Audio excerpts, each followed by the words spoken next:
again, I have no idea of what time it may have been. What the Germans had their own barracks, and they would go around asking people if anybody can play instruments and can they sing and do they know German folk songs and this and that. And I volunteered. And they said, now, if you do a good job, you're going to get rewarded. And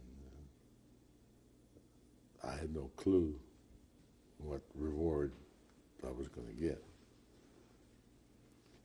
So I probably spent the first half hour, 45 minutes playing, and I enjoyed playing. I'd done it all my life, and I read music, and I could sing, and they sang along. By that time, I knew some of the, I think the whole world now knows that the German army marched with singing songs everywhere, always.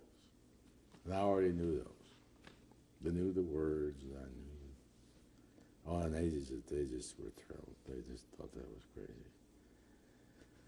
So the first time I got a piece of bread, and I thought, gee, that's a pretty good reward. The next time, they said, well, you're going to get 2 pieces of bread. But you got to do something else, too. So what it amounted was that 3 or 4 of these guys decided, well, they would like to have some type of homosexual, you might say, confrontation, not confrontation, but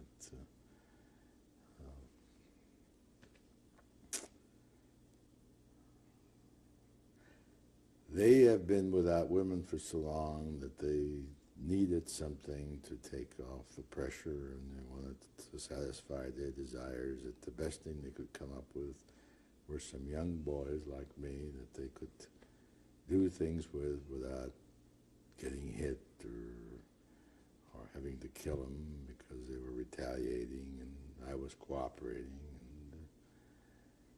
And they didn't force me into anything more severe than oral sex at the beginning, but later on it became a little bit more severe. It became where they wanted anal sex, and they wanted things that I hadn't any idea. I mean, believe me, up to this point, it's probably not hard to believe. I had never experienced anything with anybody about anything like that, so I didn't know what to expect. And I was amazed that it even worked. How did I know it's going to work? So,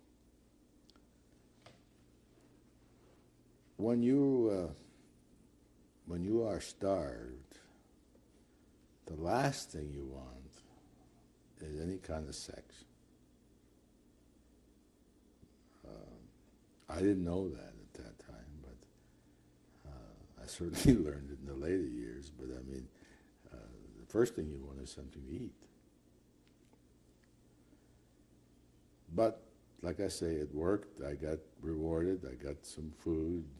At that time, I was probably down around, I was just guessing, around 80 pounds, maybe a little less.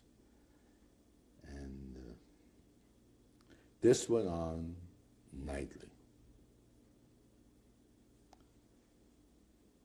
And I decided that I had no choice. This is what kept me alive. I saw people around me dying. I decided that perhaps that I'd rather do that than die from lung cancer, which I didn't know even existed. But I mean, the conditions down in that mine were pretty bad. Again, there were other things going on.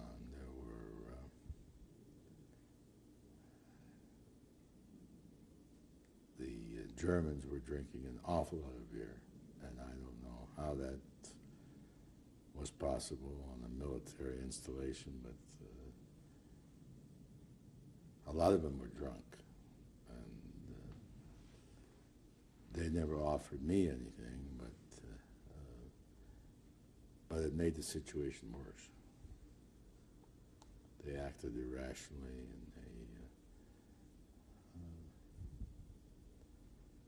and the worst part about it all was that you worked all day, you were tired as a dog, and by the time you got through with those clowns, it could have been midnight. I don't know what time it was. Were there any inmates to offer you any comfort, being a younger boy, any older men? I'm not sure how many people knew about this. This was done in a lot of secrecy. You didn't confide in anyone?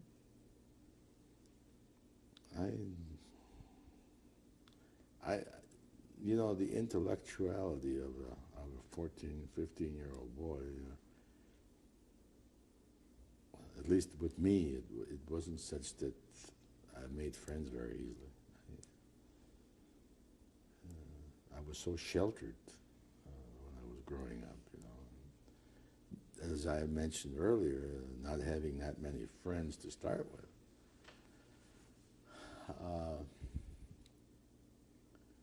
There wasn't anyone there that I felt even gave a hoot what's going on with you, because they were concerned about themselves. The inmates didn't bother you because, like I said before, they were starving, and I don't have any idea how many people they did this to, how many of us my age were there. When I was there wasn't anyone else around except Germans. And I don't think they confided in the other prisoners. So the next thing you know, you get up the next morning and you took your 3-kilometer hike back to the mine, and you did it all over again.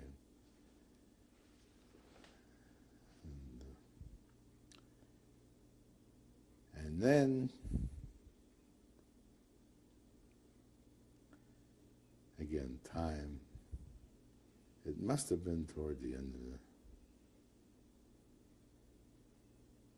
year, getting close to Christmas of 45, for 44, starting 45, I think.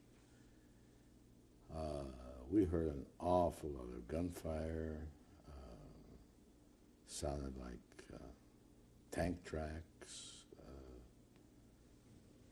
all kinds of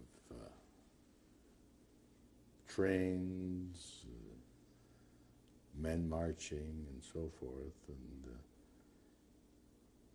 some of the inmates were talking about that the front was retreating, that they thought that we would be leaving pretty soon. And they were right, we did.